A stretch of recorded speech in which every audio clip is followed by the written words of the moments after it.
रूठे सुजन मनाइए, जो रूठे सो बार, रही मन फिरी फिरी पोइए, टूटे मुक्ता हार। देखिए, रहीम जी इन पंक्तियों में कह रहे हैं कि यदि हमारे प्रियजन रूठ जाते हैं तो उन्हें 100 बार मनाने की कोशिश करिए, क्योंकि प्रियजन वो मोतियों की माला की तरह हैं, जो माले से अगर अलग हो गए हैं तो हम उन मोतियों को फेंकते नहीं है, यानी उस रिश्ते को हम ख़त्म नहीं करते, उसको उस जैसे उस मोती को फिर से पिरोकर माला बना लेते हैं, वैसे ही रिश्तों में माफ़ी मांग लेने से रिश्तों में हम छोटे नहीं हो जाते हैं। हम अगर माफ़ी मांग लेते हैं इसका मतलब है कि हमें बहुत महानता है। और नमस्कार, शीतल हैप्पीनेस क्लब में आपका स्वागत है। और आज हम जिस टॉपिक पे बात कर रहे हैं वो है कि how to increase love, more love in relationship. आप इस यहाँ पे हम हस्बैंड वाइफ, गर्लफ्रेंड बॉयफ्रेंड, इस रिलेशनशिप की मेन बात कर रहे हैं। तो मैं किसी वेबसाइट पे पढ़ रही थी तो उसमें था कि कुछ टिप्स उसने दे रखे थे कि आप एक रिलेशनशिप को हेल्दी बनाने के लिए क्या क्या कर सकते हैं, उसमें बहुत ज़्यादा प्यार भरने के लिए क्या क्या कर सकते हैं। इसमें जो पहला टिप्स था कि आप पार्टनर के साथ हैं तो फ़ोन से दूर रहिए, ये पहला ही स्टेप है। दूसरा है कम्युनिकेट योर पार्टनर्स। आप जितना ज़्यादा जितने टॉपिक पे, जितने चीज़ों पे बात करेंगे तो उतना ही आपका रिलेशनशिप हेल्दी होगा। कई बार ये होता है कि गर्लफ्रेंड बॉयफ्रेंड जब वो होते हैं तो वो बहुत सारी अच्छी अच्छी बातें करते हैं। जैसे अगर गर्ल्स है तो वो कहे, ये भी दिखा सकते हैं कि आप वो बहुत ज़्यादा प्यार करने वाली होगी, बट और लड़के दिखाएंगे कि वो दुनिया जहाँ की चीज़ें और चीज़ें उसके कदमों में निछावर करेंगे। बट कई बार ये देखा जाता है कि शादी के बाद चीज़ें उस ढंग से नहीं चलती, क्योंकि साथ रहने से आर्ग्यूमेंट होता है, तर्क वितर्क होता है। और अगर दोनों में से कोई एक लोग भी ऐसे नहीं है कि विनम्र हैं, माफ़ी मांग लेते हैं, तो अगर माफ़ी मांगने से वो छोटे हो रहे हैं तो उनको रिलेशनशिप को फिर आगे थोड़ा चलाना थोड़ा मुश्किल हो जाता है। और आज के जनरेशन के लिए ज़्यादा हो गया। हमारी मम्मियों के टाइम पे उस पीढ़ी के लोग थोड़ा ज़्यादा एडजस्ट करते थे। उसका रीजन भी ये था कि वुमेन की डिपेंडेंसी थी। आज डिपेंडेंसी जैसे जैसे ख़त्म हो रही है तो लोगों में लिबरल होने की, झुकने की चीज़ें भी थोड़ा ख़त्म हो रही है। किसी भी रिश्ते में हो वहाँ पे क्षमा अगर हम मांग लेते हैं तो ये हमारी महानता है। और मैं दूसरे लोगों को भी कहती हूँ कि क्षमा मांगना सबसे अच्छी चीज़ है। अच्छा जो चीज़ है कि फिजिकल इंटीमेसी की बात की गई थी कि आप उस के कारण है जो आप उसमें ऑक्सीटोसिन हार्मोन ज़्यादा से ज़्यादा रिलीज होता है और इस कारण आपका रिश्ता ज़्यादा स्ट्रांग होता है। तो इसमें भी आपको केयर और लव सब कुछ दिखाना होता है। और दूसरा जो एक और जो चीज़ है कि मैरिज चेक इन की मतलब ही उसमें बताया गया है कि आप 30 मिनट का एक टाइम रखिए, एटलीस्ट उस टाइम पे आप बात करेंगे जो हेल्दी बात करेंगे। हम ह्यूमन बीइंग की ये टेंडेंसी है कि हम दूसरे की कमियां, एटलीस्ट मुझे भी दिखती है, तो सबको दिखती है कि हम दूसरे की कमियां जितनी जल्दी से आइडेंटिफाई कर लेते हैं, हमें उसके उसके जो उसके पॉजिटिव पॉइंट्स हैं, उसके खूबियां हैं, उसे निकालने में हमें सोचना पड़ता है, दिमाग लगाना पड़ता है। और गलतियां का क्या, वो तो सामने से दिख जाता है कि सामने इतना उसमें बुराइयां हैं। तो हमें जब बात करेंगे तो अपने पॉजिटिव पॉइंट पे अगर हम बात करें तो हम रिश्तों को और स्ट्रॉन्ग कर रहे हैं। एक ये सलाह दी गई है। और आप वीकेंड पे कहीं घूमने जाइए। वो एक कहते हैं ना कि अचानक से लंच और डिनर के लिए वो करना कि हाँ भाई हम लंच और डिनर कर रहे हैं, ये सब चीज़ें गर्लफ्रेंड बॉयफ्रेंड में तो थोड़ा सा होता है, बट हस्बैंड वाइफ के रिलेशन आते आते थोड़ा सा कम हो जाता है, जिस कारण प्रॉब्लम होता है फिर।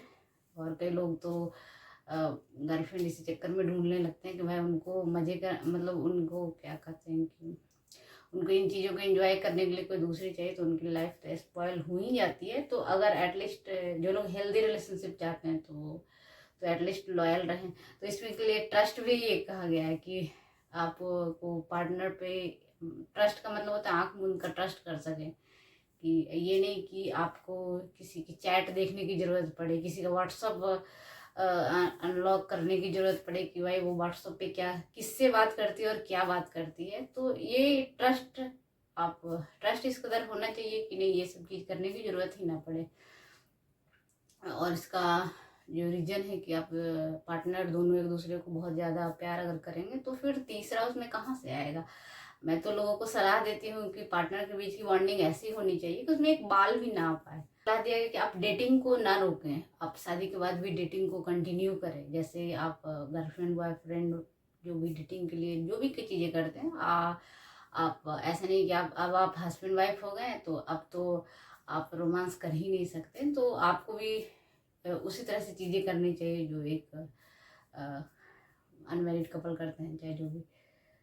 और उससे आपका जो स्ट्रेस का लेवल घटेगा।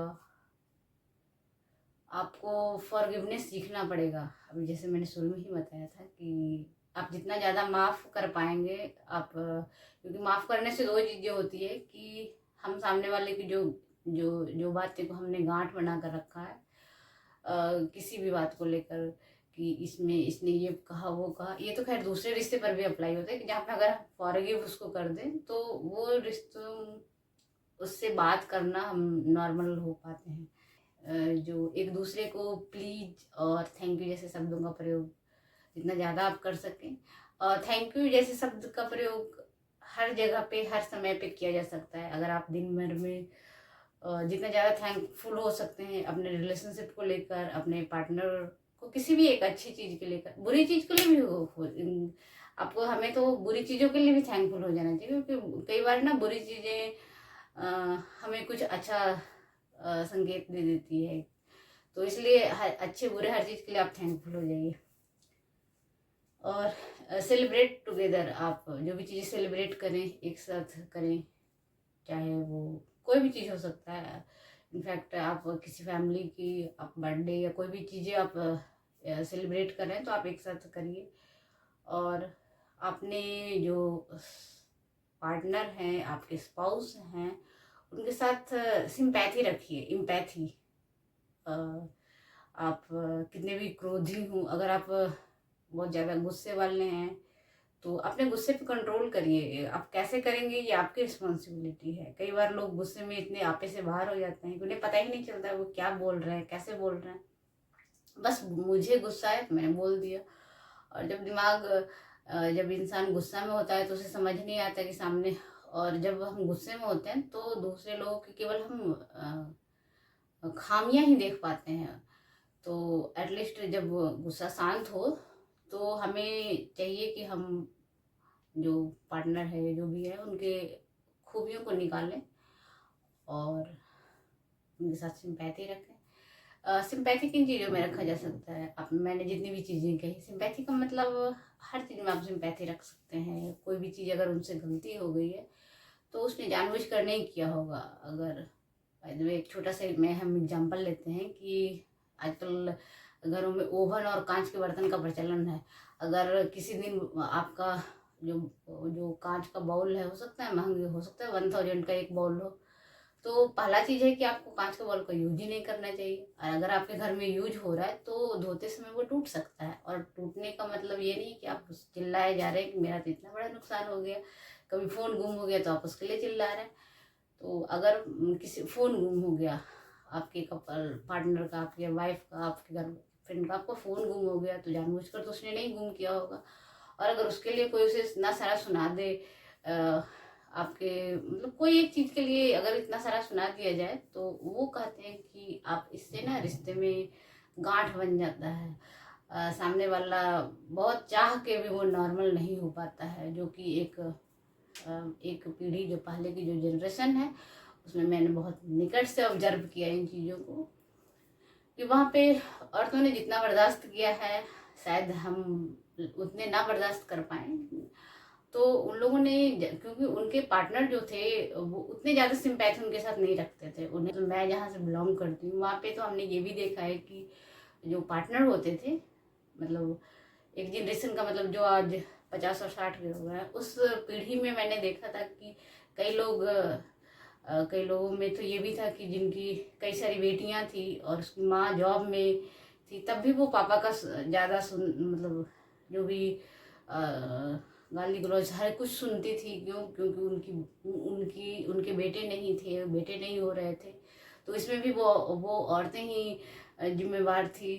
और एक लड़की ने बताया था कि हमने उससे पूछा था कि तुम्हारी माँ इतना जॉब में है तो क्यों इतना बर्दाश्त करती है? तो पापा हमेशा धमकी देते हैं कि छोड़ देंगे। आज की जनरेशन को कहेगी छोड़ दे। तो वो औरतें थी, मतलब वो भी थी कि जॉब कर रही है, हर चीज है, लेकिन उसे डर है कि मेरा हस्बैंड छोड़ देगा तो समाज क्या कहेगा। आज लड़कियां इतना नहीं सोचती है। जो मैं इस पीढ़ी की बात कर रही हूँ, वो बहुत सारा चेंज हो गया है। आज के लड़के भी बहुत ज़्यादा होशियार हो गए हैं। मतलब शादी के दूसरे दिन भी उन्हें किचन के काम करने, उन्हें सफाई करने में, उन्हें बर्तन धोने में कोई भी प्रॉब्लम नहीं हो रहा है। वो जानता है कि हम बैचलर थे तभी अपने घर की सफाई, अपने कमरे की सफाई कर रहे थे, अपने बर्तन धो रहे थे। और आज शादी के बाद हमने किसी नौकरानी को थोड़ी हम लेके आए कि वो हम उससे ये उम्मीद लगा के बैठे कि भाई वो मेरे घर का सारा काम कर दो और मैं तो भाई शहजादा तो भाई शहजादा तुम पैदा ही नहीं हुए थे, तो अगर शहजादा पैदा हुए हो तो चार नौकर चाकर रख लो, और अगर नहीं पैदा हुए हो तो थोड़ा बहुत काम खुद भी कर लो। तो बस यही है। और अगर नहीं कर सकते हो तो बस सिंपैथी रखो। थैंक यू अब मुझे इतना ध्यान से सुनने के लिए। अगर मेरी बातें किन्हीं को बुरी लगी हो तो I am so sorry. Thank you so much.